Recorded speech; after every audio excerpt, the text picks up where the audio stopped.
as we got closer to the realization that we needed to redirect them in little ways, we, again, with some counseling from different folks, we started to reach out to different options, whether it Mhm. was something close to them, whether it was something close to us. Was it independent? Was it assisted living? So, as we started searching all the different options that were out there. Um, We called some home care people and talked with them so they would come into the home and help. So we went through different avenues like that. We probably don't have those exact resource names that we Sure. did. Right. We just said, okay, we need this. So who can provide that? And we ended up settling on assisted living. We tried independent living, but that didn't work. So yeah. Yeah. Now it sounds like Robin, your mom was a little bit more open to that idea. Your dad was less open, um, and I know he was your stepdad, but you loved him like a dad, yep. and obviously were an incredible daughter to him and took good care of them. Um, but we talked. It just kind of briefly came up a few minutes ago, but I want to go back to that idea of.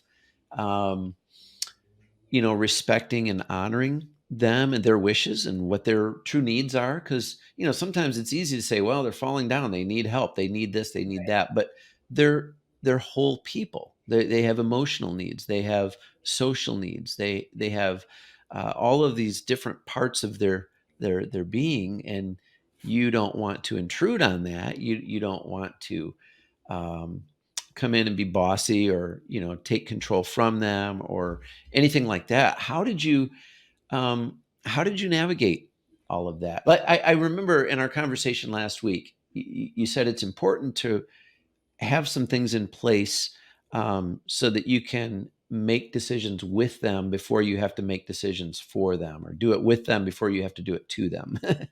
um, Yeah. yeah. So how did you navigate that? I think that again, it's that communication. We were talking with them and we knew their difficulties and we were open about that. And I said, now how can we help you with that? Because my dad was starting to have stages of dementia, that was a little bit more difficult. But then we would share, well, how about this idea, what that idea? We Mhm. took his keys away so he couldn't travel. There were the little things like that you just kind of do. Then Yeah. we truly asked them, would you try this? The way we got my folks to go to the assisted living and to buy into it was say, let's make this a trial. It's just a chance. We're not going to sell your home. This is going to stay here. Let's just go here and give it a try. And Mm. that's how we got them to move from point A to point B or whatever. Yeah. Um, It I guess, became apparent that was necessary yeah, just by Yeah. what we were watching. Dad wasn't safe anymore, and right. mom was really, really getting more and more anxious, almost pleading with us to get involved more and more. Mm. So we finally got him to agree to give it a shot. Yeah. Yeah. I Not I easy. recently. Oh, go ahead, Robin. No, I just said that was not easy. No, that was Yeah. difficult. Well, and maybe because I was just going to say, I recently watched somebody who is a gerontologist or Something what like do you that. call the people who work with people in their in That's their right. o- As they elder get years? older. Yeah. Um, but they were talking about the fact some of the things that we don't think about is that sometimes for elderly people, going into a hospital or going into a home can be an absolutely terrifying Yep. uh, idea. And they mentioned, which I'd never thought of before, but that hospitals, as much as we think, oh, you fell, you got hurt, you need to go to a hospital.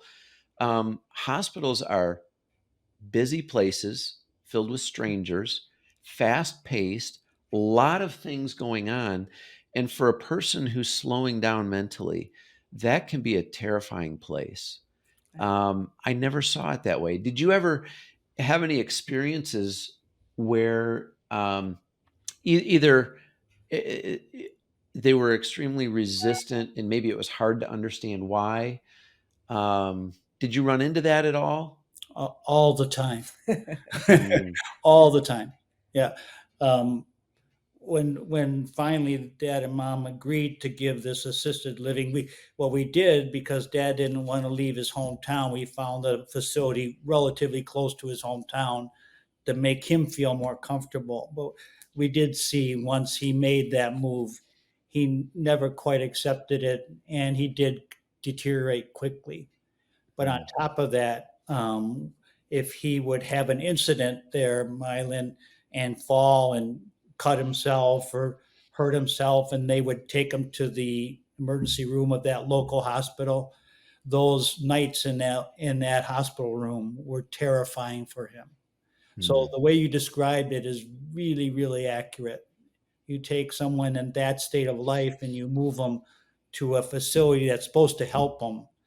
I mean, they had to restrain them, and it was really bad. Yeah. So I So we stopped. We We- asked them, please do not do not did not transfer. transfer him.